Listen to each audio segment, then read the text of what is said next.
Think about it, though. On modern-day television, the Great American Variety Show has returned as the staple of modern-day television between Dancing with the Stars and American Idol. Maybe he was right. People told Hillary Clinton that she was nuts when she said it takes a village to raise a child. Right? What do we do right now with our millennial generation? They need this village in the transition process. They need someone that's going to help guide them in transition, whether it be from graduation to career, or from 2-year to 4-year institution, from high school into the institution. They need someone that's going to guide them. Engage parents in the process. Parents need to be involved in the transition process if you're dealing with a traditional student, because they are going to constantly be coming back to the parents. And if you can bring them on board and get them involved in the process right from the start, with the student's consent, of course, that's a great place to be. Use technology. How many of your institutions have active Facebook pages? How many of your institutions are using, have an iPhone app? Mine's halfway done. But, use technology. Does email work with students anymore? Yeah, moderately. I think that's the right answer, is that it works moderately well. There's different ways to engage students. There's different ways to lead students in transition processes. And really, right now, Facebook is a great way to do it. Maybe next year, Facebook won't be a great way to do it anymore, but for the moment, Facebook is a great way to do it. Identify opportunities for group experiences. Going back to the idea of collaborative decision-making. Create groups, create opportunities during these transitions for people with like-minded beliefs to work together towards conclusions. Structure goals, going back to what we said before. Allow flexibility, what we said before. Satisfy needs and provide information in real time. Very important. I was at this conference in the Decatur conference, and the big buzz is that they're finally getting their transfer articulation database off the ground in the state of New Jersey. That all schools, public, private, proprietary, no matter what, you're going to be able to articulate your courses and everybody else's courses against every other school, and schools are going to have the opportunity to invest a great deal of time in making this happen. This type of stuff is phenomenal because it allows our students to see what they're going to get at a number of different institutions. So transfer evaluations need to become real time. Things like that, application decisions, transfer evaluations in that transition period. Non-traditional students. During transitions, they have to take the wheel because they have to see what's going to be that next step for them. And they need a pathway, though, to see if that's going to be the right way for them to go. But ultimately, with adults, it's a little different because it's in their control. It's the right time for them. In transitions, you need to allow, one of the things is bringing the courses to them. I don't think there's an institution in the United States now that's not willing to take courses and teach them on site somewhere if they can get a cohort of students together. That's a big deal. Allow for socialization. Understand that life gets in the way of academics throughout the transition. And this is something that we often forget, especially if we're going from 2-year to 4-year.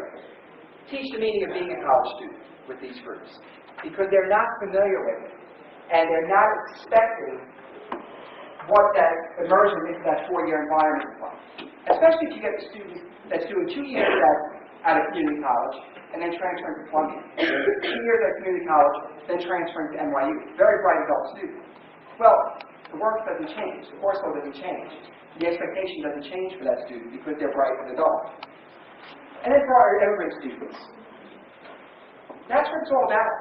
I don't think it ever changes, is the pursuit of the American dream. And I think the American dream is different things for different people. Allow experiential learning to occur. Let them go out, let them go get experiences, let them work in their field.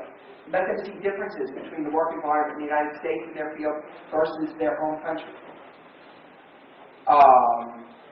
Performance-based aid. Place students appropriately. And this is a challenge we have in the 4-year colleges.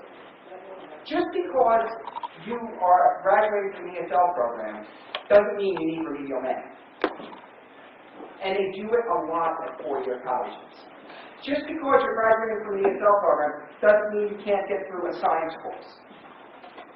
And if you find yourself working with large ESL populations, you need to structure your articulations in a way that these four-year colleges understand. And of course, some are going to be more flexible than others in how they can create that transition. But a lot of times with this population, to have somebody sitting in a remedial math course who might have been an engineer in their home country is really ridiculous. And tied into that is this idea of understanding credentials and understanding how to award credit based on international coursework. Even if it's not relevant to the program that they're enrolled in a two-year institution, as they transition to the four-year institutions, those institutions should be able to evaluate and interpret degrees beyond a WEX evaluation, so beyond a traditional evaluation, and be able to allocate course credit appropriately.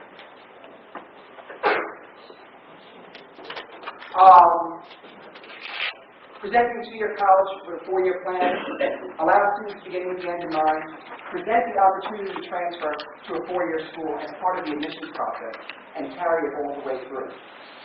So that, in terms of persistence, in terms of graduation rates, and retention of students, if they know that at the end there's that guaranteed transition, it's going to help. Create guaranteed rewards for academic performers at the completion of their program in that transition period. Utilize career pathways in the career development and admissions process. Are any of your schools using a career pathways model with your students? This is a relatively new thing that it's going on a lot in workforce development right now. In this idea of looking at a physician, becoming a doctor, let's say, and talk about all of the steps and all of the different routes that you could take to becoming a doctor. And what it allows you to do is show how your program fits in with the ultimate career goal. And what are the incremental career ladders that you need to take in order to achieve your ultimate career goals.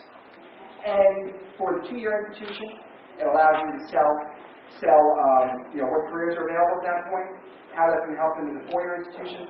At the four-year institution, it helps us sell, okay, so you completed this bachelor's degree, this is what you can do with it now, and here are your 4 or 5 different options of where you can go with this bachelor's degree.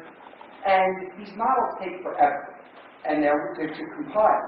But, once they're in place, it becomes really just a tool that needs to be modified every few years as degree requirements and things change. And they can really serve as a valuable lesson for students that are seeking to understand transitions. Work with partner institutions to create unique transition experiences. This is something I'm working at Lindemann right now. It's a small thing that we're working on, but this idea of we have these students that are graduating with associate's degrees that are coming to our college. If we have this goal of retaining more students and engaging them in the learning process, and like many schools, we have a course that we can give them credit for. It's called LEH, it's like the equivalent of a junior seminar at other schools. We have this course that we give them credit for in very unique ways. Why not create a mini study abroad or a mini on-location learning component to group all these students that are coming from these community colleges or from these two-year institutions to us together and let them share this experience as a total. The traditional age population is great. If you can get a large enough pool from any one institution, you can base these on institution by institutional basis. And it's another thing to strive for at the completion of one study. And things like this, there's grant money out there. You can find grant money to sponsor these types of events of students that are transitioning from two-year to four-year school. And present students with options to accelerate their bachelor's degree. Even if you're not applying it to a two-year degree, let them know what's out there so that at the point they're transitioning, they can go in with the maximum amount of credits. Because I'll tell you, just in terms of admission standards, once you're at our institution, you can't transfer any other credits. You come in with what you come in with, and there's nothing else that can come in. And we're not changing that policy. That's not on the table for discussion. So when we're establishing partnerships and we're establishing relationships, if the student can come in with a optimal amount of credit, then we can give them more credit.